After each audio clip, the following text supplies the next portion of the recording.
கிறிஸ்துவுக்குள் பிரியமான அன்பு சகோதர சகோதரிகளே, நம்முடைய கர்த்தரும் இரட்சகரும் மீட்பெரும் மெய்ப்பெருமாய் இருக்கிறேன் கர்த்தராகிய இயேசு கிறிஸ்து நாமத்தில் உங்களுக்கு என் வாழ்த்துக்களை தெரிவித்துக் கொள்கிறேன். இந்த அருமையான வேளையிலே 1 தெசலோனிக்கேயர் புஸ்தகத்திலே 4ஆம் அதிகாரத்திலே 16-17 வாசிங்க. ஏனெனில் கர்த்தர் தாமே ஆரவாரத்தோடும் பிரதான தூதனுடைய சத்தத்தோடும் தேவ எக்காலத்தோடும் வானத்திலிருந்து இறங்கி வருவார். அப்பொழுது கிறிஸ்துவுக்குள் மரித்தவர்கள் முதலாவது எழுந்திருப்பார்கள். பின்பு உயிரோடு இருக்கிற நாமும் கர்த்தருக்கு எதிர்கொண்டு போக மேகங்கள் மேல் அவர்களோட கூட ஆகாயத்திலே எடுத்துக்கொள்ளப்பட்டு இவ்விதமா எப்பொழுதும் கர்த்தருடனே கூட இருப்போம். ஹல்லேலூயா. இவ்விதமாய் நாம் மேகங்கள் மேல் அவர்களோடு கூட ஆகாயத்திலே எடுத்துக்கொள்ளப்பட்டு, இல்லைங்களா? ராப்சர் எங்கே நடக்குதுங்க? ஆகாயத்தில். நம்ம இந்த பூமியிலேயே நமக்கு ராப்சர் ஆயிடுச்சு அப்படிங்கிற உபதேசத்துக்கு எதிரான ஒரு வார்த்தை தான் இது. இவ்விதமாய் நாம் ஆகாயத்தில் எடுத்துக்கொள்ளப்பட்டு, அப்போ நம்ம ஆகாயத்துக்கே நம்ம என்ன செய்கிறோம்? போகிறோம். அமெரிக்காவில் இருக்கிறவனுக்கு ஆகாயம் அவனுக்கு தலைக்கு மேலே இருக்குது. ஆப்பிரிக்காவில் இருக்கிறவனுக்கு ஆகாயம் அவனுக்கு தலை மேலே இருக்குது. இந்தியாவில் இருக்கிற நமக்கு நம்ம தலைக்கு மேலே இருக்குது. ஆக மொத்தம் இந்த உலக பூப்பந்தில் பார்த்தோம்னா ஒவ்வொருத்தரும் ஒவ்வொரு இடங்களில் இருக்கிறோம். ஆனால் இந்த பூமியானது ஆகாயத்தில் அந்த காலத்தில் தொங்கி கொண்டிருக்கிறது. இந்த பூமிக்கு வெளியே இருக்கிறது எல்லாமே எதுங்க? ஆகாயம். அப்போ நமக்கு மட்டமாக, இப்போ இந்தியாவில் இப்படி நமக்கு மட்டமாக இருக்குது, நம்ம இங்கே இப்படி பார்க்குறோம், இங்கே மாதிரி இதுதான் நமக்கு ஆகாயம். அமெரிக்காவில் இருக்கிறவங்க நேர் ஆப்போசிட், அவன் இப்படி கீழே வந்துடுவான். இப்படி இருக்கிற உருவம் அப்படியே அப்படி மாறிடும். அப்போ அவனுக்கு கீழே இருக்கிறது தான் ஆகாயம். ஆக பார்த்தீங்கன்னா பூமியுடையானது ஒரு அந்தரங்கத்தில் தொங்கி கொண்டிருக்கிறது, இல்லைங்களா? அப்போ நமக்கு இந்த பூமி விட்டு வெளிவரோம். அந்த பூமியிலேருந்து ஒவ்வொன்றும் அப்படி வெளியே வருது. எல்லா பக்கமும் வெளிவர அந்த ஆத்து மக்கள், அந்த ஜீவன்களை செய்கிற ஆகாயத்தில் சந்திப்பு நடக்கிறது. ஆகாயத்தில் தான் கர்த்தர் தாமே, நம்ம எப்படி அந்த வசனம் சொல்லுது, இவதமாக எப்பொழுதும் கர்த்தருடனே கூட இருப்போம், இல்லைங்களா? அப்போ இப்போ கர்த்தர் நம்மோடு இருக்கிறாரா இல்லைங்களா? பின்பு உயிரிழருக்கு நாமும் கர்த்தருக்கு எதிர்கொண்டு போக. அப்போ கர்த்தர் எங்கே இருக்கிறாரு? எதிர்கொண்டு போகிறோம்னா கர்த்தர் எங்கே இருக்காருங்க? மேலே இருக்கார். அவரை எதிர்கொண்டு போகிறோம்.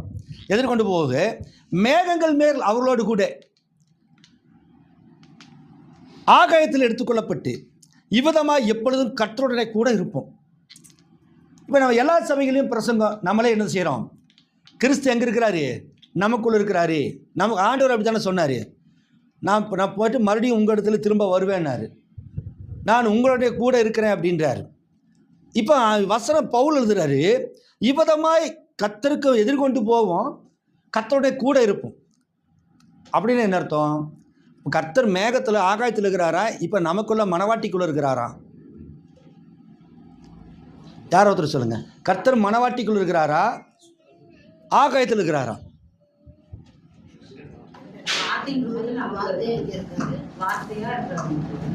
வார்த்தையே நமக்குள்ள இருக்கிறாரு. அங்கே எப்படி இருக்கிறாருங்க? அங்கேயும் வார்த்தை தான், அங்கேயும் வார்த்தை தான், அங்கேயும் வார்த்தை தான், இங்கேயும் வார்த்தை தானா? சரி, இப்போ நம்ம இதை யோசிக்கிற வச்சுருவோம். அநேகருக்கு எங்களுக்குள்ள கிறிஸ்து வந்துட்டாரு, நமக்குள்ளே கிறிஸ்து வந்துட்டாரு, ரைட்டு, அதில் நம்ம தப்பு சொல்ல. கிறிஸ்து வந்துட்டாரு, விளக்கணும் இல்லை? கிறிஸ்து வந்துட்டா நம்ம கிறிஸ்து ஆகிடுவோமா? நம்ம இயேசு கிறிஸ்து ஆகிடுவோமா? திருமதி இயேசு கிறிஸ்துன்னு பிறகு சொல்கிறார், இல்லைங்களா? திருமதி இயேசு கிறிஸ்து அப்படின்னாக்க நம்ம கிறிஸ்து ஆகிட்டோமா? அப்போ கிறிஸ்தான கிறிஸ்துக்குரிய சுபாவங்கள் நமக்குள்ளே இருக்கணும் இல்லையா? கிறிஸ்து என்னென்ன செஞ்சாரோ அதெல்லாம் நமக்குள்ளே இருக்கணும் இல்லை? அப்போ கிறிஸ்து நமக்குள் பவுல் எழுதுறாரு. கிறிஸ்து வசனம் யாருக்கா தெரியுமா? கிறிஸ்து அது எடுங்க. என்ன அதிகார வசனம்? அடிக்கடி நம்ம வாசிக்கிற வசனம். கொலேசியர் 1ஆம் அதிகாரம் 27. கொலேசியர் 1ஆம் அதிகாரம் 27வது வசனத்தை வாசிங்க. புறஜாதிகளுக்குள்ளே விளங்கிய இந்த ரகசியத்தில் உள்ள மகிமையின் ஐஸ்வர்யம் இன்னதென்று தேவன் தம்முடைய பரிசுத்தவான்களுக்கு தெரியப்படுத்த சித்தமானார். கிறிஸ்துவானவர் மகிமையின் நம்பிக்கையாக உங்களுக்குள் இருப்பதே அந்த ரகசியம் இல்லைங்களா? கிறிஸ்து எப்படி இருக்கிறாரா? மகிமையின் நம்பிக்கையாக. கிறிஸ்து அப்படியே நமக்குள்ள வந்து இறங்கிட்டாரா? இல்ல, கிறிஸ்து மகிமையின் நம்பிக்கையாக உங்களுக்குள் இருப்பதே அந்த ரகசியம். அப்போ கடைசி நிறைய பேர் சொல்றாங்கல்ல, கிறிஸ்து வந்தாச்சு, மனவாட்டிக்குள்ள வந்தாச்சு. அப்ப 6 சபையின் காலங்களில் மனவாட்டிக்குள்ள அவர் இல்லையா? பவுல் காலத்தில் இருந்தாரா இல்லைங்களா? அது மனவாட்டி தானே. பவுல் காலத்தில் இருந்த ஜனங்களும் மனவாட்டி தானே. அப்ப மனவாட்டிக்குள்ள கிறிஸ்து இருந்தாரா இல்லையா? இருந்தாரு. 2ஆம் சபையின் காலத்தில் இருந்தாரு. 3, 4, 5, 6 சபையின் காலம் கிறிஸ்து மனவாட்டிக்குள்ள தான் இருந்தார். 7ஆம் சபையின் காலத்திலையும் மனவாட்டிக்குள்ள தான் இருந்தார். புதுசா கிறிஸ்து எனக்குள்ள வந்துட்டாரு. கிறிஸ்து பிதா கிறிஸ்துக்குள்ள தன்னை ஊற்றி கொண்டாரு. கிறிஸ்து தன்னை சபையில் ஊற்றிக்கிட்டாரு, அல்லது பிரணாமில் ஊற்றி கொண்டாரு. பிரணாமில் இருக்கிற கிறிஸ்து இப்போ எனக்குள்ள வந்துட்டாருன்னு ஒரு புதுவிதமான உபதேசங்கள், நூதன உபதேசங்களாக போகுது. அவங்க சொல்றத ஒரு விதத்தில் சரியா இருக்கும், இன்னொரு விதத்தில் அவங்க குறிப்பிடுகிற விளக்கங்கள் தவறு. பவுல் சொல்லுகிறார், எப்படி கிறிஸ்து நமக்குள் இருக்கிறாரா? கிறிஸ்து மகிமையின் நம்பிக்கையாக இல்லைங்களா? ஒரு விசுவாசமாக நம்பிக்கையாக உங்களுக்கு இருப்பதே அந்த ரகசியம். அது இட் இஸ் எ மிஸ்ட்ரி. அது ஒரு ரகசியம், சீக்ரெட். அது நமக்குள்ள ஜீவிக்கிற ரகசியம். அந்த ஃபெய்த்தில், அந்த நம்பிக்கையில் நம்மோடு இருக்கிறார். அதனால தான் நம்ம என்ன சொன்னாலும், இயேசு நாமத்தில் பிசாசு போனால் அது போகும், இயேசு நாமத்தில் வியாதி போனால் போகும், இயேசு நாமத்தில் நடக்கணும்னா நடக்கும். ஏன்? அந்த நம்பிக்கை நமக்குள்ள இருக்கிறதுனால. சரி, இப்போ கிறிஸ்து பைபிள் சொல்லுது, நாம் கிறிஸ்துவை கர்த்தரை எங்கே சந்திப்போம்? ஆகாயத்தில் சந்திப்போம். ஏன் இந்த டிஃப்ரென்ஸ் பண்ணுறாரு? இப்போ நமக்குள்ளே தான் இருக்கிறாரு, அப்புறம் எதுக்கு நம்ம அங்கே சந்திக்கணும்? வாசிங்க, லூக்கா கடைசி அதிகாரம், கடைசி வசனம். லூக்காவில் கடைசி அதிகாரம் எத்தனாவது அதிகாரங்க? 24. அதை கடைசி வசனம் வாசிங்க. அவர்கள் அவரை பணிந்து கொண்டு நாடோறும் தேவாலயத்திலே தேவனை புகழ்ந்து துதித்துக் கொண்டிருந்தார்கள். இப்போ இந்த ஒரு வசனத்துல, மார்க்கு 16:19 வசனத்துல, கர்த்தர் அவர்கிட்ட பேச்சிருக்கும் போது மேலே எடுத்துக்கொள்ளப்பட்டாராம். ஆனா எடுத்துக்கொள்ளப்பட்டதுன்னு அங்க வசனம் போய் வலது வசனம் உட்கார்ந்தாச்சு. ஆனா அடுத்த வசனம் சொல்லுது, கர்த்தர் அவளோட கூட இருந்து கிரியைகளை நடப்பித்தார் இல்லைங்களா? மேலையும் இருக்கிறாரு, கீழே இருக்கு. முதல் வசனம் வந்து மேலே போயாச்சுன்னு போயாச்சு, அங்கே போய் உட்கார்ந்துட்டாரு. ஆனாலும் அடுத்த வசனம் சொல்லுது, அவங்களோட கூட இருந்தார். இதான் God is omniscient, omnipresence. God is omnipresence. எங்கு வியாபித்திருக்கிறார்? இப்போ கிறிஸ்து பரலோகத்திலும் இருக்கிறார், பூமியிலும் இருக்கிறார், நம்மோடும் இருக்கிறார், நமக்குள்ளும் இருக்கிறார் இல்லைங்களா? எபேசியர் 4ஆம் அதிகாரம் 5வது வசனம் வாசிங்க. எபேசியர் 4ஆம் அதிகாரம் 5வது வசனம். ஒரே எல்லாரும் மேலும் எல்லோரோடும், அந்த வசனம் மட்டும் வாசிங்க. எல்லாரும் மேலும் எல்லோரோடும் எல்லோருக்குள்ளும் எல்லாருக்கும் ஒரே தேவனும் பிதாவும் உண்டு. அவர் எல்லார் மேலும் எல்லாரோடும் உங்கள் எல்லோருக்குள்ளும் இருக்கிறவர். பாருங்க, ஒரே தேவன் தான். அவர் எல்லார் மேலும் இருக்கிறாரா, எல்லோரோடும் இருக்கிறாரா, எல்லோருக்குள்ளும் இருக்கிறார். இதான் God is omnipresence. அவர் வந்து குறிப்பிட்ட வசனம் மனவாட்டிக்குள்ளே வந்துட்டாரு. கிறிஸ்து 1960 முன்னாடி வெளியே இருந்தார், முத்தலில் திறந்ததுக்கு பிறகு எனக்குள்ளே வந்துட்டாரு. இப்போ நான் திருமதி இயேசு கிறிஸ்து. அப்போ முதலாம் சபையில் காலத்தில் இருக்கிறவன் திருமதி இயேசு கிறிஸ்து இல்லைங்களா? 2ஆம் சபை காலத்தில் திருமதி இயேசு கிறிஸ்து இல்லையா? தீர்க்கதரிசி நமக்கு அதை சொல்லும் போது ஏன் சொல்றாரு? 7ஆம் சபையின் காலத்தில் இருக்கிற நமக்கு அந்த ஸ்தானத்தை அடையாளப்படுத்துகிறார். கிறிஸ்து உங்களுக்குள்ள இருக்கிற அப்படின்னாலே நீங்கள் மற்ற ஜனங்களை போல இல்லை, நீங்க யாருடைய வைப்பு? இயேசுக்குடைய வைப்பா முன்குறிக்கப்பட்டிருக்கிறீங்க, நிச்சயம் பண்ணப்பட்டிருக்கிறீங்க. உலக தோட்டத்துக்கு முன்னதாக நீங்கள் முன்குறிக்கப்பட்டாச்சு. முதலாம் சபையின் காலத்தில் இருக்கிற எவ்வளோ கிறிஸ்துவுக்கு மனவாட்டி மனைவி தான். 2ஆம் சபையின் காலத்தில் இருக்கிறோம் அவளை. முதலாம் சபையின் காலத்தில் பவுல் சொல்லும் போது கூட என்ன சொல்லலாம்? நீங்கள் திருமதி இயேசு கிறிஸ்துன்னு சொல்லலாம்.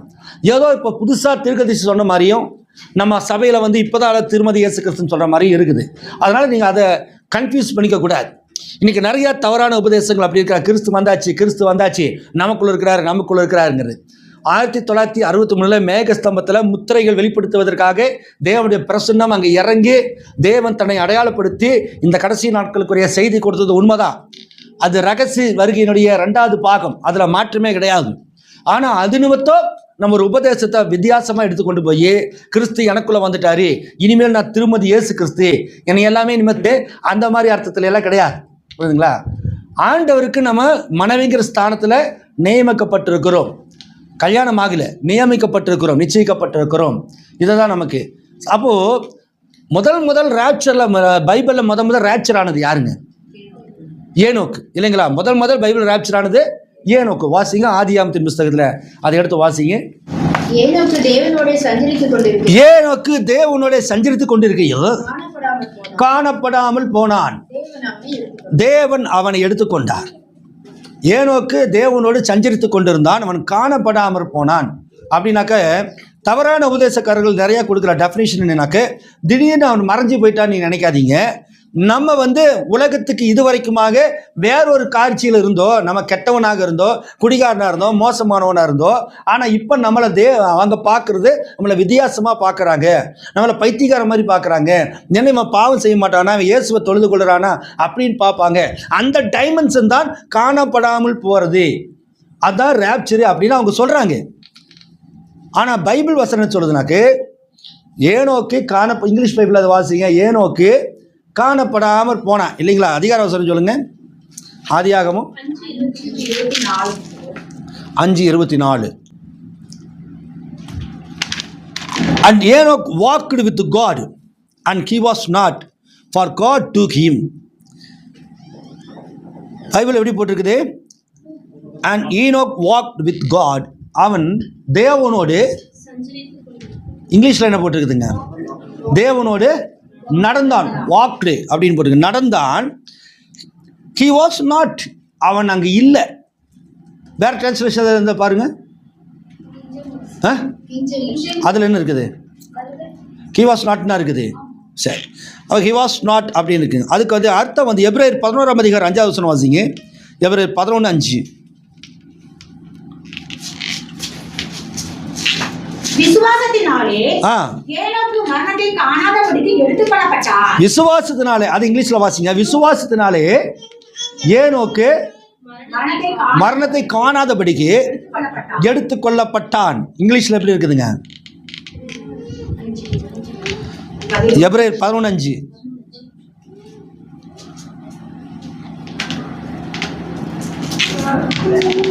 By faith Enoch was by faith Enoch was taken from this life so that he did not experience death. He could not be found because God had taken him away. இல்ல, அவன் காணப்படாமல் போனான். அந்த வசனத்தை மட்டும் வாசி. எபிரேயர் 11ஆம் அதிகாரம் 5வது வசனம் மட்டும். Translated that he should not see death. Enoch was translated that he should not see death. அவன் translated, அவன் மறுரூபமானார். புரியுதுங்களா? இங்கே he was not, அவன் இல்லாமல் போனான்னு ஆதியாகமத்தில் வாசிக்கிறோம். ஆனால் எபிரேயர் 11:5 சொல்லுது he translated that he should not see death, மரணத்தை காணாதபடிக்கு அவன் என்னன்னா மறுரூபமானான். புரியுதுங்களா? அப்போ வேற ஒரு டைமென்ஷன் எல்லாம் கிடையாது. நம்ம மறுரூபம் ஆகிறோம். தனித்தனியாக ஆக முடியாது. எல்லாருமே மொத்தமாக தான் மறுரூபமாகி எங்கே போகிறோம்? கர்த்தரை எங்கே சந்திக்க போகிறோம்? ஆகாயத்திலே சந்திக்க போகிறோம். ஆகவே நம்ம வேற ஒரு பரிமாணத்தில் இருக்கிறோம். இப்போ எங்கள் மாமனாருடைய டெத்தில் கூட நாங்கள் கலந்துக்கும் போது அங்கே இருக்கிற சிலர் சொல்லிட்டு இருந்தாங்க அவரை குறித்து. அவர் இப்போ தான் இங்கே தாம்மா இருக்கிறாரு, அழுகாதம்மா, அவர் வேற ஒரு பரிமாணத்தில் இங்கே நின்றுட்டு இருக்கிறாரு, உன்னை பார்த்துட்டு இருக்கிறாரு, என்ன பார்த்துட்டு இருக்கிறாரு, ஐயா இங்கே தான் நிற்கிறாருங்க அப்படியெல்லாம் சொல்லிட்டு இருந்தாங்க. ஏன் அப்படின்னாக்க அவங்களுடைய ஃபெய்த் என்னன்னாக்க ரேப்சர் நடந்துருச்சுக்கிற ஃபெய்த். அப்போ ரேப்சர் நடந்துருச்சுனாக்க இங்கே அவர் ஏதோ நம்ம பக்கத்தில் இருக்கிற மாதிரி உண்மையிலேயே நினச்சிக்கங்க. ஒருத்தர் பக்கத்தில் இருக்கிற மாதிரி பக்கத்தில் இருக்கிறார். ஒரு இப்போது ஒரு வீட்டில் எல்லாருமே ஃபேமிலியாக இருக்கிறோம். இப்போ நானே இருக்கிறேன். நான் மறிச்சதுக்கு பிறகு விசுவாசத்தில் நீங்கள் நினைக்கிறீங்க அல்லது உண்மையிலுமே இருக்கிறேன். எப்படி இருக்கிறேன்? உண்மையாலுமே நான் செத்து போனது பிறகு ஆவியாக நிற்கிறேன். உங்களால் சாப்பிட முடியுமா? உங்களால் தூங்க முடியுமா? குளிக்க முடியுமா? இல்லைங்களா? கல்யாணம் பண்ணி வச்சு கணவன் மனைவி தனித்தனியாக வாழ முடியுமா? இல்லைங்களா? ஐயோ இங்கே அப்பா நிற்கிறாரா, இங்கே நம்ம அண்ணன் நிற்கிறான் இல்லையா, இங்கே நம்ம அக்கா நிற்கிறோம். ஐயோ கல்யாணம் குடும்பமே நடத்த முடியாது. புருஷன் பொண்டாட்டி பக்கத்தில் போக முடியாது, பொண்டாட்டி புருஷன் பக்கத்தில் போக முடியாது, டாய்லெட் போய் உட்கார முடியாது, பாத்ரூம் போக முடியாது. நல்ல காலத்துலேயே பாத்ரூம் கதவை திறந்துருக்கான்னு பயத்தில் குளிக்கிறவங்க நிறைய பேர் உண்டு இல்லைங்களா? யாராவது பார்த்துருவாங்களான்னு. உண்மையாலுமே அப்படி மறுவப்படுத்த சரித்திரம் அங்கே இருந்தால் இவங்க அந்த ஐயா இருக்காருன்னு சொன்னாருங்க பார்த்தீங்களா? அந்த ஐயா உண்மையாலுமே இருந்தால் அந்த அம்மா குளிப்பாங்களா? ஒரு அம்மா சொன்னாங்க, ஐயா இங்கிறதும் இருக்காது சாமி, ஐயா வேற ஒரு பரிமாற்றம் இருக்கிற தங்கம் அப்படின்னு. உண்மையிலேயே அந்த ஐயா இருந்தால் அந்த அம்மா குளிக்குமா? அல்ல டாய்லெட் தான் போகுமா? அப்படி போகாது. அவன் மரிச்சது பிறகு இந்த ஆத்மா எங்கே போகுதுங்க? நேரம் ஆவி தன்னை தந்த தேவனது இருக்கும் மண்ணானது மண்ணுக்கும் போதுன்னு பைபிள் சொல்லுது இல்லைங்களா? பைபிள் வசனத்தை நம்ம எடுத்துக்கொள்ளணும். மண்ணானது மண்ணுக்கும் ஆவி தன்னை தந்த தேவனதற்கும் போகிறது. அதுக்கு இடையில இந்த மாதிரி மருவமாய் இதை நிற்கிறாரு, வேற ஒரு டைமென்ஷனில் போயிட்டாரு அப்படின்னாக்க அங்கே நீங்கள் யோசனை பார்த்தீங்கன்னா அதெல்லாம் முட்டாள்தனமானது, மூடத்தனமானது. ஏதோ வசனத்தை அப்படி பண்ணக்கூடாது. ஸோ ஏனோக்கு காணப்படாமல் போனானே மோசே எழுதுகிறார், காணப்படாமல் போனான். இங்கிலீஷ் மேலே ஹி வாஸ் நாட், அவன் இல்லை. ஆனால் முதல் வசனம் சொல்லுது ஹி வாக்டு வித் ஹிம், அவன் தேவனோடு நடந்தான்.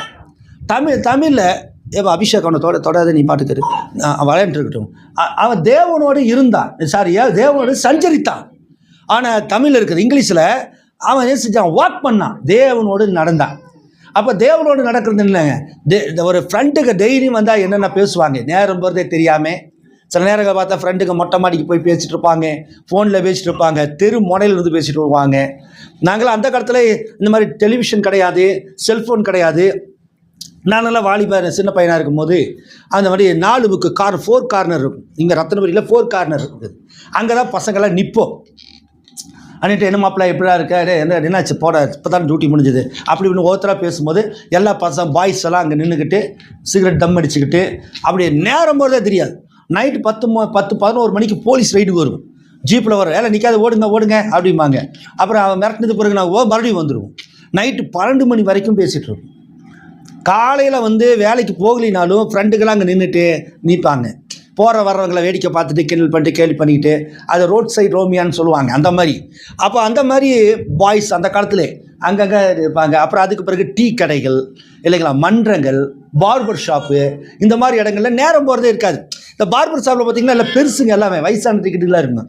அதுக்கெல்லாம் போய் முடி வெட்டாமல் சும்மா இருக்காமல், ஆமாம் பிரபாகர் குண்டு போட்டாராமே, இல்லை ஜெயவர்த்தனா இப்படி பண்ணிட்டாரு, இல்லை இந்திரா அப்படி சொல்லிட்டு அந்த அரசியல் பேசுவாங்க. நேரம் போது தெரியாமல் பெருசுங்க பேசிட்டு இருக்குங்க. இளவட்டங்களாம் அந்த காலத்தில் இருக்கிற சினிமா நடிகர் அவங்கள பற்றியெல்லாம் பேசிட்டு இருப்பாங்க.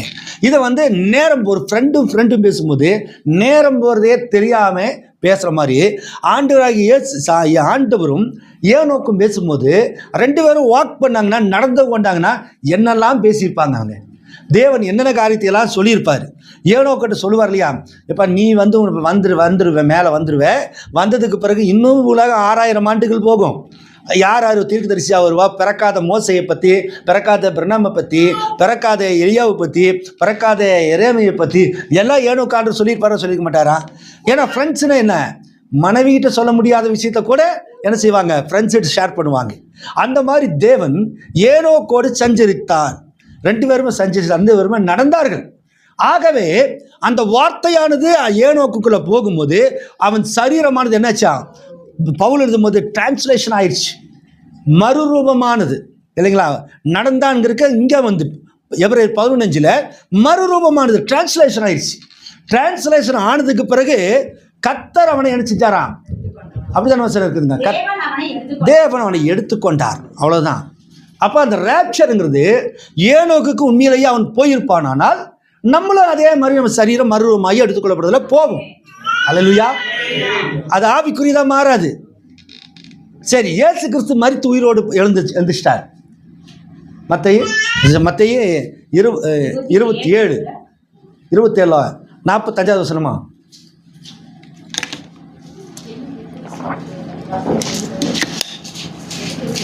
இயேசு மறுபடியும் மகா சத்தமாய் கூப்பிட்டு ஆவி விட்டார். அப்போ தேவாலய திருச்சியில மேல் தொடங்கி கீழ் வரைக்கும் 2ஆக கிழிந்தது. பூமியும் அதிர்ந்தது, கண்மலைகளும் பிளந்தது, கல்லறைகளும் திறந்தது. நித்திரை அடைந்திருந்த அநேக பரிசுத்தவான்களுடைய சரீரங்களும் எழுந்திருந்தது. அவர் உயிர் தெழுந்த பின்பு இவர்கள் கல்லறை விட்டு புறப்பட்டு பரிசுத்த நகரத்தில் பிரவேசித்து அநேகருக்கு காணப்பட்டாங்க. ஏமா யார் விட்டுருக்க சாரா பாட்டு யாரும் பிடிக்காதீங்க. அநேகருக்கு காணப்பட்டாங்க இல்லைங்களா? அப்போ அந்த மரித்து போன சரீரம் கண்ணுச்சான். அது எத்தனை வருஷத்துக்கு முன்னாடியோ இறந்ததெல்லாம் இருக்குது. ஆயிரக்கணக்கான வருஷத்துக்கு முன்னாடி இறந்தது. எருசலேமில் யாரெல்லாம் மரித்தாங்களோ அவங்களுடைய சரீரங்கள் அங்கே மண்ணோடு மண்ணாக மக்கி போச்சு. ஆனால் வசனம் சொல்லுது அங்கேருந்து சரீரம் இருந்துச்சுன்னா எந்திரிச்சு தான்.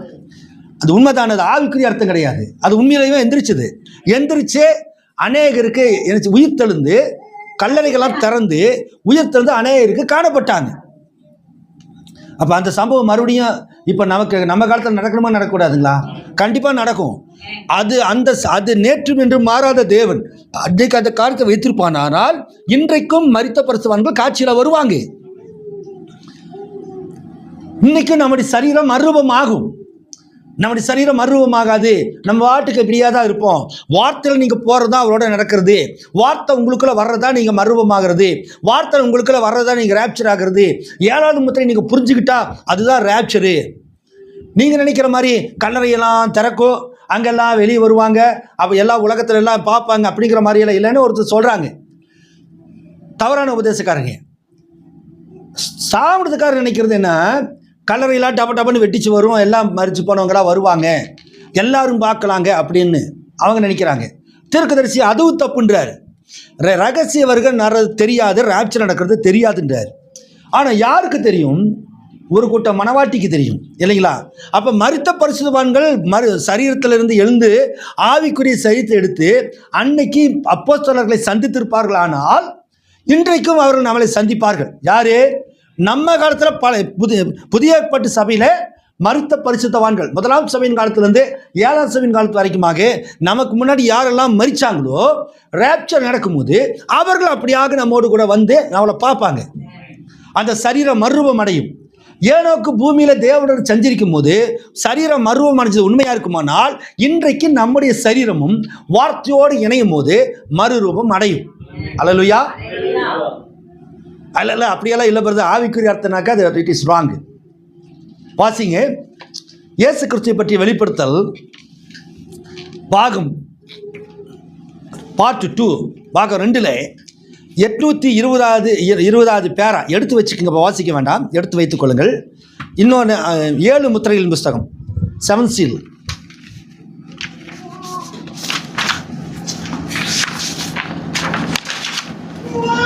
3வது முத்திரையில் 64வது பேராவிலிருந்து வாசிங்க சிஸ்டர். 7 முத்திரையின் வெளிப்பாடு, அதில் 3வது முத்திரை 64, 65, 66, 67வது பேரா வாசிங்க. ஆனால் எடுத்துக்கொள்ளப்படுதல் ரகசியமாக நிகழும். ஆகவே அவரது தோற்றம் அப்பொழுது ரகசியமாக இருந்தால் அதை காட்டிலும் அதிக ரகசியமாக எடுத்துக்கொள்ளப்படுதலும் இருக்க வேண்டும். பாருங்கள், அவர்கள் அதை அறிய முடியாது. அவர்கள் பூமியில இந்த நியாய தீர்ப்பு உண்டாகும் முன்பு எடுத்துக்கொள்ளப்படுதல் சம்பவிக்கும் என்று நாங்கள் எதிர்பார்த்தோம் என்பார்கள். அவரோ அது ஏற்கனவே சம்பவித்து விட்டது, நீங்கள் அதை அறியாமல் போனீர்கள் என்பார். அதில் இரவில் திருடன் வருகிற விதமாய் இருக்கும். நான் ஒரு முறை படித்த அந்த புஸ்தகத்தை போல அதன் பெயர் என்ன? ரோமியோவும் ஜூலியட்டுமா? அது வேறொன்றா? ரோமியோ ஜூலியட் என்ற நாடகத்தில் காதலன் இரவு நேரத்தில் ஏணியை வைத்து அதன் வழியாக இறங்கி காதலியை அவளை அடைந்ததற்கு ஒப்பாக இருக்கும். நான் அதை நீண்ட காலத்துக்கு முன்பே அதை படித்திருக்கிறேன். திருக்கதர்சி என்ன புக்கு படிச்சிருக்கிறாருங்க? ஒரு லவ் ஸ்டோரி பார்த்துருக்காரு, ரோமியோ ஜூலியட். இல்லைங்க, ஒரு நாவல். இல்லை, யாருக்கெல்லாம் ரோமியோ ஜூலியட்டை பற்றி தெரியும்? ரோமியோ ஜூலியட்டு, அம்பிகாபதி, அமராவதி, இல்லைங்களா? ரோமியோ ஜூலியட், லைலா மஜ்னு, இவங்கெல்லாம் காதலுக்குடைய கவிதை, அது காதல் காவியங்களுக்கு படித்தவங்களுக்கு தெரியும். படிக்காதவங்களுக்கு அதை பற்றி அவங்களுக்கெல்லாம் சினிமா தான் தெரியும் இல்லைங்களா? காலேஜ் போய் படித்தவங்க இல்லை ஹைஸ்கூல் நல்லா படித்தவங்களுக்கு ரோமியோ ஜூலியட்னா யாருன்னு தெரியும், லைலா மஜ்னுனா யாருன்னு தெரியும், அம்பிகாபதி, அமராவதி அப்படின்னா யாருன்னு தெரியும். இதெல்லாம் காதல் காவியங்கள். இதெல்லாம் அசிங்கமான புஸ்தகங்களாக கிடையாது. இல்லை ஒரு லவ் புக்ஸ் அதெல்லாம் பாடத்திட்டங்களில் வந்தது. இதெல்லாம் வந்து ஸ்கூலில் சிலபஸில் வந்தது. நான் 10th படிக்கும் போதே எனக்கு நான்-10ல் ஷேக்ஸ்பியர்ஸ் புஸ்தகங்களில் இது ரோமியோ ஜூலியட் ஒரு சப்ஜெக்ட் தான். இதெல்லாம் நாங்கள் படித்து மனப்பாடம் பண்ணி எழுதணும். அது சின்ன சம்மரியாக கொடுப்பாங்க 10th படிக்கும் போதே. இப்போ இருக்கிறதுல இருக்குதா நமக்கு தெரியாது. அந்த மாதிரி எம்ஏல வந்து கம்ப்ளீட்டாக ரோமியோ ஜூலியட், ஷேக்ஸ்பியருடைய நாடகங்கள் நிறைய இருக்குது. ஷேக்ஸ்பியர்ஸோட இதெல்லாம் ஷேக்ஸ்பியரோட இங்கிலீஷ் தான் நம்முடைய பைபிள் இங்கிலீஷ் எப்படி இருக்குதோ அதான் ஷேக்ஸ்பியரோட இங்கிலீஷ். ரொம்ப கிராமட்டிக்கல் அதிகமாக இருக்கும். இப்போ நம்ம சாதாரணமாக பேசுகிற இங்கிலீஷ் வேறு, ஷேக்ஸ்பியரோட இங்கிலீஷ் வேறு. இப்போ தான் பைபிளில் வாட்ச் அண்ட் ப்ரே அப்படின்னு இருக்குது. பொதுவாக ஒரு உலக மனுஷங்கிட்ட போய் வாட்ச் அண்ட் ப்ரேன்னா அவனுக்கு அது அர்த்தம் தெரியாது. வாட்ச்னா நான் டைம் பார்க்குற வாட்சா, அது வாட்ச்னா கவனி அப்படின்ற அதுக்கு அவனுக்கு சென்டென்ஸ் ஃபார்ம் பண்ண தெரியாது. ஆனால் பைபிளில் வாட்ச் அண்ட் ப்ரேனா விழித்திருந்து ஜெபம் பண்ணுங்க. அது வந்து அது அண்டர்ஸ்டூட் இங்கிலீஷ். அதெல்லாம் my grace is sufficient for தி அப்படின்னாக்கா. ஆனால் உலக மனுஷன் தீனா அவ்வளோ சீக்கிரம் புரியாது. கொஞ்சம் நல்லா படித்து அட்லீஸ்ட் ஒரு பிஏ இங்கிலீஷ் லிட்ரேச்சராவது படிச்சிருக்கணும், ஒழுங்காக படிச்சிருக்கணும். நான் சொல்கிறத ஒழுங்காக படிச்சிருக்கேன். பிஏ இங்கிலீஷ் லிட்ரேச்சர் படிச்சிருந்தா அந்த யூ தீக்கு வித்தியாசம் தெரியும். My grace is sufficient for thee அப்படின்னா for you. I will never leave thee nor forsake தினா I will never leave you. யூக்கு தான் தீன்னு சொல்லுவாங்க. அந்த மாதிரி வந்து ஷேக்ஸ்பியரோட இங்கிலீஷ் வந்து ஒரு ஃபைட்டிக்கல் ஃபார்ம். இது வந்து இங்கிலீஷ், பிரிட்டிஷ் இங்கிலீஷ் பைபிள். அப்போ அந்த அதில் தான் ஷேக்ஸ்பியர் நாடகத்தை எழுதினார்.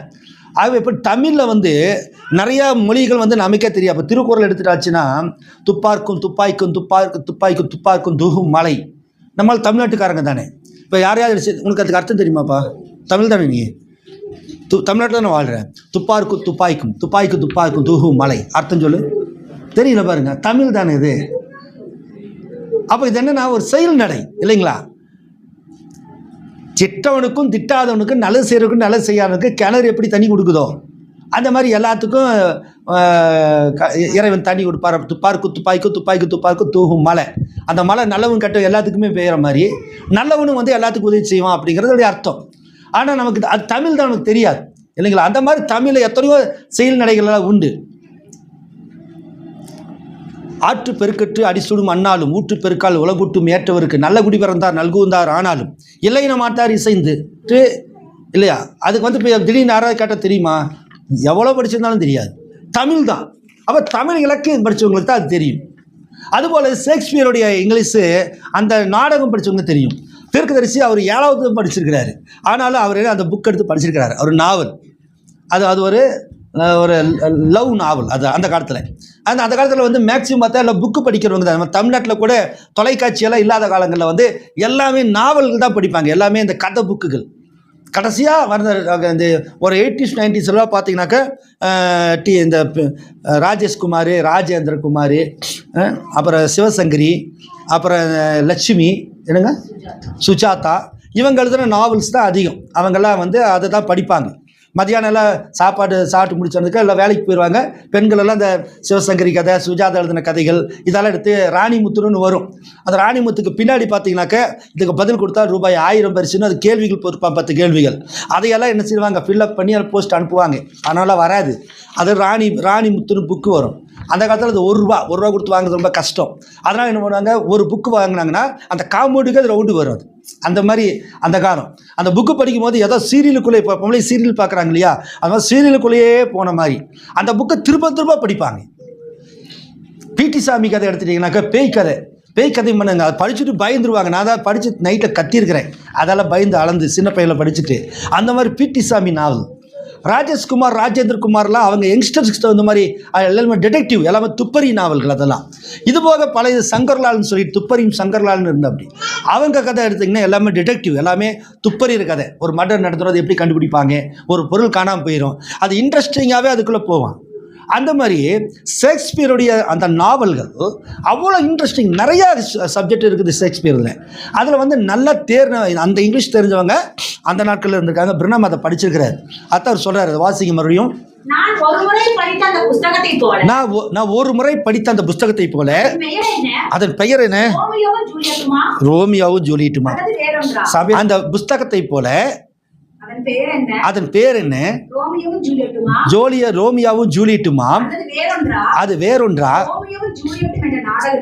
ரோமியோவும் ஜூலியட்டும் என்ற நாடகத்தில் காதலன் இரவு நேரத்தில் ஏணியை வைத்து அதன் வழியாக இறங்கி காதலியை அவன் அடைந்ததற்கு இவருக்கு வந்து ஒரு பைபிள் இருந்து ஒரு உதாரணம் கொடுக்கலாம்ல.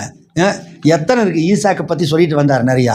அதை விட்டுட்டு நேராக சீரியலுக்கு போயிட்டார், நாடகத்துக்கு போயிட்டார். நாடகத்துலேருந்து எடுத்து என்ன செய்கிறாரு? ஒரு உதாரணம் கொடுக்குறாரு. இப்போ நம்ம ஆளுகள் இருந்தால் தானே, இப்போ பிரணாம் இருந்தார்னா, ஐயோ நீ எல்லாம் தீர்க்கதரிசியாகவே இருக்க முடியாதுயா, நீ எப்படியா ஷேக்ஸ்பியர் எழுதுன நாடகத்தை போய் இதில் எப்படியா கம்பேர் பண்ணுற? பைபிள் எத்தனை இருக்குது? ஈசாக்கு பற்றி சொல்லலாம், இல்லை ஆபிரகாம் சாராளை பற்றி சொல்லலாம், எத்தனை விஷயம் இருக்குது. இதை விட்டு நீ என்ன செய்யுற? சீரியலுக்கு போய் பார்க்குறீங்க, நாடகத்தை போய் எடுக்கிறீங்க. சொல்லியிருப்பாங்க தீர்க்கதரிசி சொல்கிற 7 சீல் 1963 அவர் கடைசி நாட்களில் கடைசியாக கொடுத்த செய்திகளில் பிரதானமான செய்தி 7 சீல். 7 சீல்லாம் ஒன்றுமே இல்லை. அந்த மாதிரி அதில் 3வது முத்திரையில் தான் அது சொல்கிறார் 7 சீலில். ஷேக்ஸ்பியர் இந்த ரோமியோ ஜூலியட்டும் வாழ்ந்தாங்களா? ரோமியோ ஜூலியட் வாழ்ந்தவங்களா? யாருக்கா தெரியுமா வாழ்ந்தவங்களா? வாழ்ந்தவங்களா சிஸ்டர்? பார்த்துருக்கீங்களா? அது ஒரு கதை, அது நிஜம். கதை நிஜம் இல்லை, கதை. புரியுதுங்களா? அது ஒரு கதை. கதையெல்லாம் நிஜம் இல்லை, நிஜம் அல்லது கதை. அந்த ஸ்டோரி வந்து மக்கள் மத்தியில் வாழ்ந்து கொண்டு இருக்கிறது இன்னைக்கு வரைக்கும். பெரிய ரோமியாவாக்கும், பெரிய ஜூலியட்டாக்கும், ரோமியா ஜூலியட்டாக்கும் அப்படியெல்லாம் சொல்லுவாங்க இல்லையா? அந்த மாதிரி அந்த கதாபாத்திரம், அந்த ரோமியோ ஜூலியட் கதை தெரியாதவங்களே அதை பற்றி பேசுவாங்க.